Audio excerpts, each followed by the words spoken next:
Your Excellency, President of the 79th session of the United Nations General Assembly, Ambassador Philemon Yang, United Nations Secretary General Mr. Antonio Guterres, Excellencies, Heads of State and Government, distinguished delegates, ladies and gentlemen. I congratulate you, Ambassador Philemon Yang, on your well-deserved election as President of this session of the General Assembly. Mr. President, I welcome the choice of your theme, Unity in Diversity for the Advancement of Peace, Sustainable Development, and Human Dignity for Everyone, Everywhere, which resonates with the core principles of the 2030 Agenda and aligns closely with the core values and mission of the United Nations. Excellencies, the world is at a challenging moment and in a most precarious international security dispensation. The promise of the United Nations Charter to save succeeding generations from the scourge of war has been profoundly shaken. From land to sea, and from air to the outer space, global peace, security, and stability are increasingly under threat. Conflicts and tensions pervade every frontier, undermining the collective security that international cooperation seeks to uphold. Cases of polarizing narratives, factionalism, social upheavals, organized crime, war, and stockpiling of weapons of mass destruction are at an all-time high. Great power rivalry is intensifying, provoking regional competition and inducing geopolitical and geoeconomic realignments and tensions. The subtle nuances of them versus us has produced negative coalitions, wars, tensions, as well as eroded trust and confidence in global multilateral system. From Gaza to Darfur, Ukraine, Yemen, Eastern DRC, the Sudan, the Sahel, and the criminality in Haiti, conflict is inflicting a trail of destruction of life and livelihoods in historic proportions. These conflicts have become battlegrounds for armed factions, external interventions, and proxy wars, resulting in unprecedented anarchic situations and long-lasting negative repercussions on global stability and economic development. The world cannot realize durable peace, security, and shared prosperity when emphasis is being put on what divides rather than what brings us together.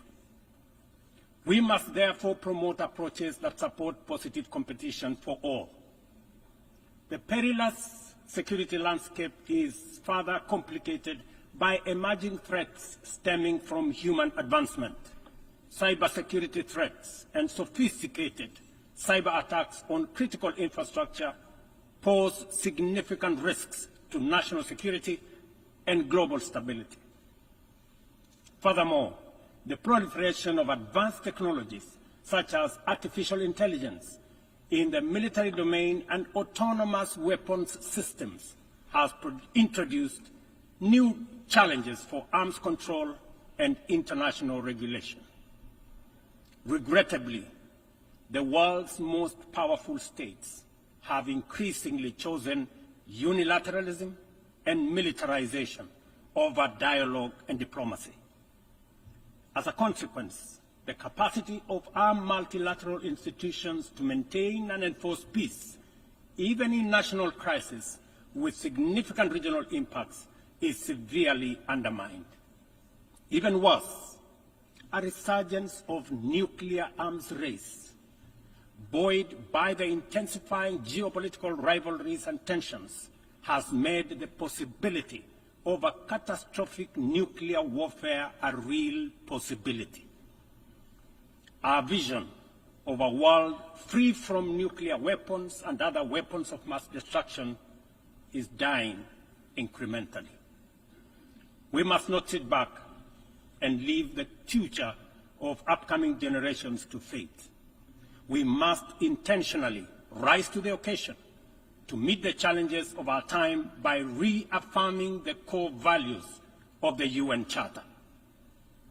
We need to muster the political will and collectively reinforce our diplomatic efforts to confront the security threats through comprehensive, multi-pronged, and context-specific approaches. Excellencies, Kenya's commitment to international peace and security is unwavering. We continue investing in efforts that promote stability and harmony both within our region and beyond. We are committed to continuing to mediate, facilitate, and support peace initiatives and processes in our region, contributing to regional peace operations and the UN peacekeeping missions.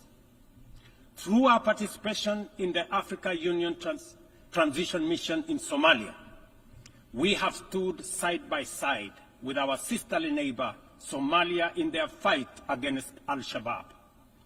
We are proud that Somalia will soon take up a seat as a non-permanent member of the Security Council, underscoring the tremendous progress achieved in consolidating peace and stability in that country. The UN must, however, continue to support Somalia in forging an agreement on the post-2024 security support. Kenya welcomes the adoption of the Security Council Resolution 2719, establishing a framework for financing Africa Union peace support operations through UN-assessed contributions, thereby enhancing our collective peacekeeping efforts. A well-funded AU peace operation are not only an African priority, but a global good, considering the complexity and interconnected nature of emerging threats to international peace and security. Earlier this year, and at the request of the leadership of South Sudan, I launched the All-Inclusive Tumaini Initiative, bringing together the warring parties and the political leadership of South Sudan to address the root causes of the protracted conflict in that country. I commend the leadership of South Sudan and all the participating parties for their commitment to the peace process. I also thank all regional and international partners for their unwavering support, both political and financial, to the South Sudan Tumaini Initiative. Ladies and gentlemen, at the last General Assembly, I announced Kenya's readiness to lead a multinational security support mission to Haiti at the Haitian government's request.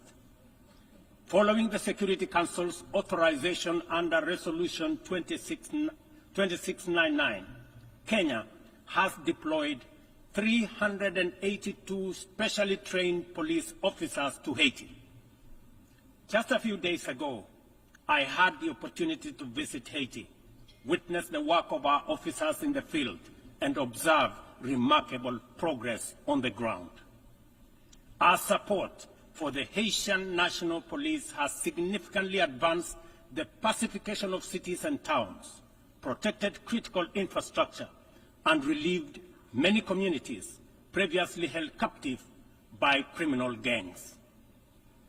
I also commend Haiti's political leadership for forging an agreement and a promising roadmap towards free, fair, and democratic elections. We are deeply grateful for the financial and logistical support from the United States, Canada, and other member states that are shouldering this heavy burden. This has been critical to the MSS's deployment thus far. However, Kenya and other Caribbean and African countries are ready to deploy, but are hindered by insufficient equipment, logistics, and funding. I appeal to all member states to stand in solidarity with the people of Haiti by providing necessary support, either directly to MSS contributing countries or through the UN Trust Fund. I must emphasize, however, that Kenya will deploy the additional contingent towards attaining the target of all the 2,500 police officers by January next year. The progress so far in Haiti demonstrates that what was once deemed mission impossible is indeed a present and undeniable possibility. Mr. President, we must candidly acknowledge that international cooperation in its current form has clear limitations. It is constrained by entrenched systems and structures that prevent effective action and meaningful progress. Since the last General Assembly, the global situation has deteriorated across multiple fronts. Conflicts have deepened, economic disparities have widened, and the climate crisis has intensified.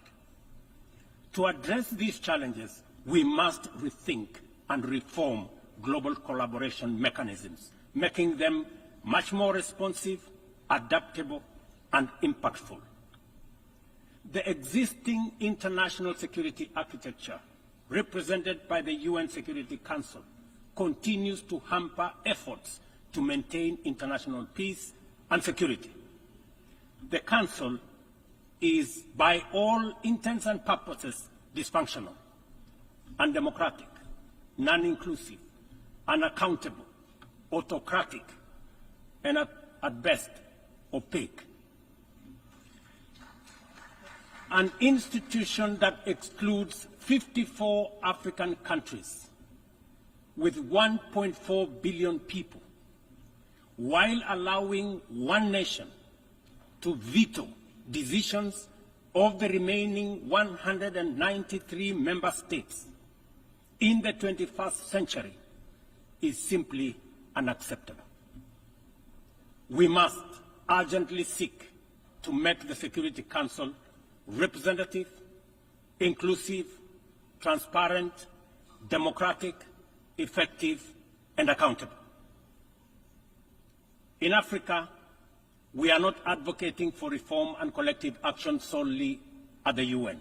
In fact, we are also in the process of comprehensively reforming the Africa Union to become a fit-for-purpose institution that can effectively represent African nations globally and deliver prosperity. Excellencies, peace and development are inseparable pillars. One cannot flourish without the other. Yet, the 2024 Sustainable Development Goals report paints a bleak picture. Only 17% of targets are on track. Nearly half show minimal or moderate progress, and over one-third have stalled or regressed. The COVID-19 pandemic, escalating conflicts, geopolitical tensions, and climate change have severely impacted progress towards the SDGs and the Paris Agreement goals.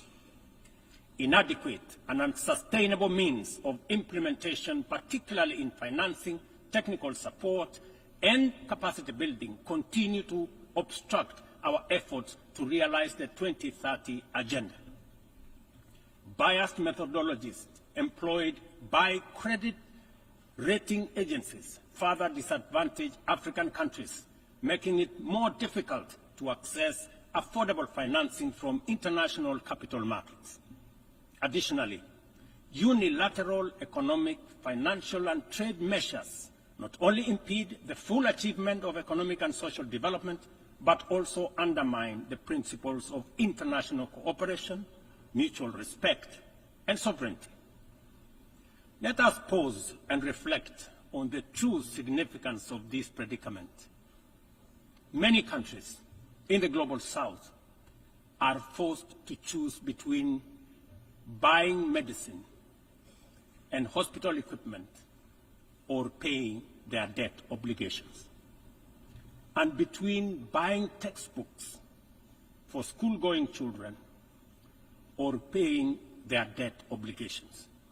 They are forced to choose between hiring teachers and making sure that there is equipment in schools, or paying their debt.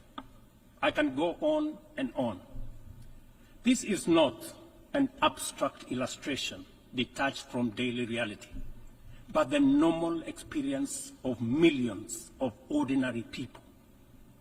One must wonder what goes on in the minds of those who prioritize economic returns over people. Ladies and gentlemen, what really happened to humanity? Addressing these deep-rooted challenges requires transformative changes to build a more equitable and resilient global framework. We have outlined many of these solutions in the Pact of the Future, demonstrating our clear understanding of what needs to be done. However, we have yet to master the political will necessary to turn these commitments into action. It is a fundamental principle of development that no nation can achieve lasting prosperity if its neighbors remain impoverished. Our economies are interconnected, and the well-being of one directly impacts the other. We must ensure that developing countries have the necessary foundations to claim their rightful place in the 21st century global economy. This is not just a moral and fair imperative. It is a strategic necessity to address systemic challenges such as migration, labor market disparities, climate change, and global security. Strengthening these foundations requires reforming the international financial architecture, facilitating debt relief, concessional long-term at-scale financing, grants, and de-risking lending instruments is essential to increasing investment to develop vital infrastructure and expand critical sectors. Consider Africa's immense untapped potential in clean energy resources. Harnessing this potential is critical not only for the continent's economic growth and social resilience, but also for global priorities like accelerating the energy transition, combating climate change, and diversifying supply chains. Energy-hungry industries such as data centers, mineral processing, and manufacturing are seeking clean and affordable sources which Africa can provide in abundance.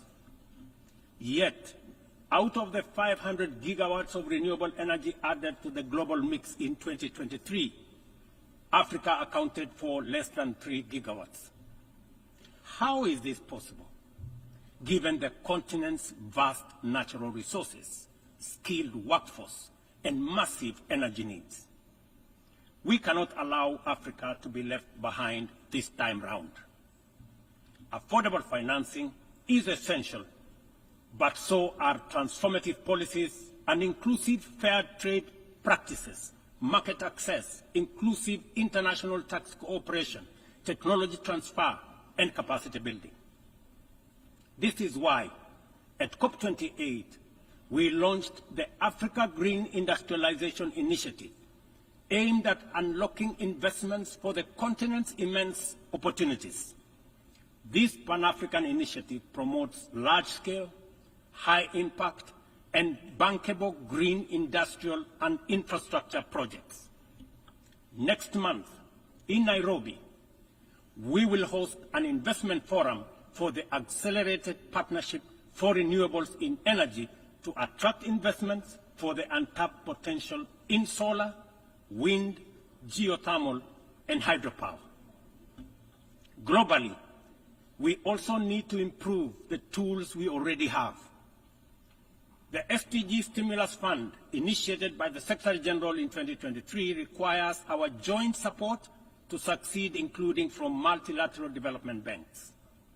Similarly, replenishing the International Development Association, IDA, is essential to provide concessional loans to the world's poorest nations.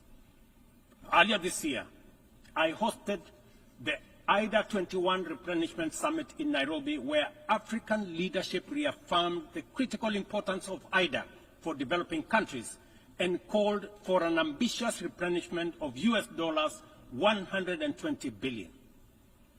Our collective efforts must include trust and accountability to ensure that we fulfill our promises and our commitments. Additionally, we launched the Africa Club, the alliance of African multilateral financial institutions, to strengthen and support Africa's position in the global financial architecture. This body will serve as a powerful negotiator on behalf of the continent, coordinate with global financial institutions, and leverage African countries' balance sheets to increase investment and create jobs in Africa. We believe that African institutions such as the Afri-Exim Bank, Trade and Development Bank, the Africa Finance Corporation, among others, understand the continent even better. As part of the reform of the international financial architecture, we must not only reform the multilateral institutions, but also support and stop bias against these African institutions. Excellencies, ladies and gentlemen, climate change remains one of the greatest challenges of our time. Biodiversity loss and pollution have created environmental crises that upend lives, reverse progress in poverty reduction, and strain ecosystems to their breaking point. Extreme weather conditions continue to hinder the development aspirations of many countries, especially in Africa, where severe climate-related hazards are becoming more frequent and more intense. In 2022, over 110 million people in Africa were directly affected by climate-related disasters, resulting in more than $8.5 billion in economic damages. According to the Emergency Event Database, there were approximately 5,000 fatalities, though the toll is likely to be higher due to underreporting. We are at a crossroads, and the path to correcting the climate course is clear. COP29, to be held this November in Baku, Azerbaijan, presents a critical milestone in ensuring that the solutions we implement are rooted in fairness and opportunity for everybody. However, the new climate financing goal expected at COP29 faces significant hurdles as deep disagreements persist over who should contribute and how much funding is needed. Without swift resolution, these divisions risk derailing our collective progress on climate action, just as the global situation becomes increasingly urgent. Let me be clear. Political posturing and inaction will neither protect the vulnerable from the consequences of a runaway climate crisis, nor save our civilization from ecosystem collapse. It is therefore critical that all nations step forward to meet this moment with ambition and responsibility. As we confront the escalating impacts of climate change, we must also recognize the interconnected environmental challenges we face, such as plastic pollution, which continues to wreak havoc on ecosystems and threatens global sustainability. It is imperative that we adopt a robust global plastics treaty during the 5th round of negotiations in Busan in the Republic of Korea this November. Kenya fully supports an ambitious outcome and the African proposal to establish the Treaty Secretariat in Nairobi, thereby reinforcing UNEP's role. It is indeed unfortunate and regrettable, ladies and gentlemen, that UNEP is the only body where secretariats of conventions created under it are increasingly being carved out and located elsewhere. UNEP, being one of only 2 UN headquarters in the Global South, must not be cannibalized for whatever purpose or reason, let alone excuse. Mr. President, as the host country of UNEP and UN Habitat, I take this opportunity to thank the Assembly for approving the upgrade of the infrastructure at the United Nations office in Nairobi, the largest UN campus in the world. This project includes the construction of new office space and the design of ultra-modern conference facilities. These developments mark a significant milestone towards enhancing the quality and accessibility of Secretariat services to member states. Not only will they serve current needs, but they will also strengthen the future success of multilateralism. We look forward to the Assembly's continued support as construction begins in 2025.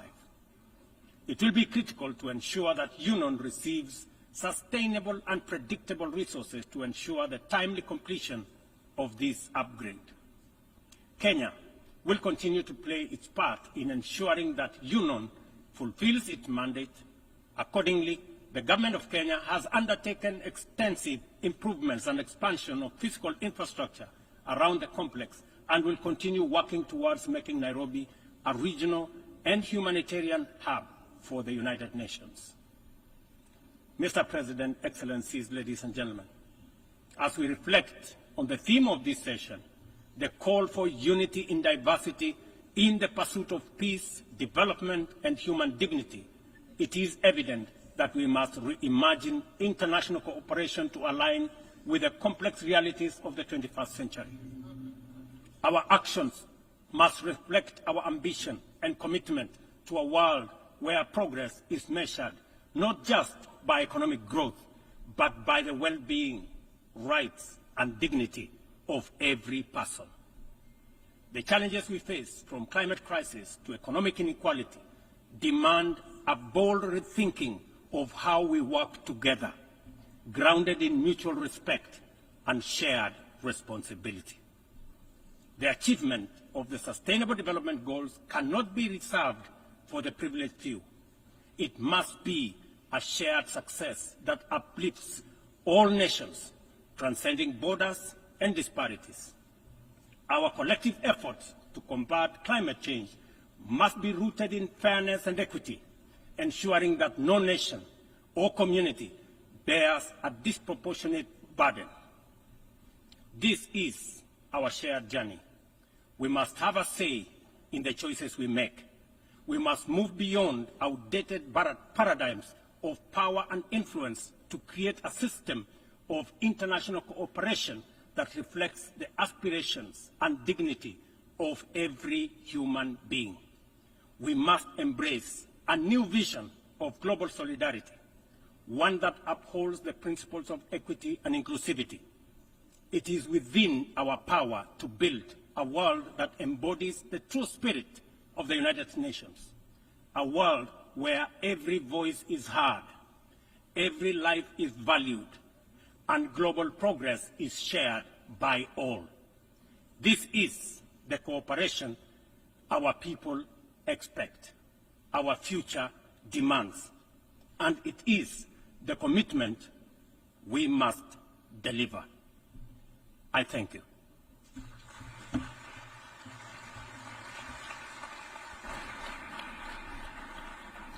En nombre de la Asamblea, on behalf of the Assembly, I wish to thank the President of the Republic of Kenya and Commander-in-Chief of the Defense Forces.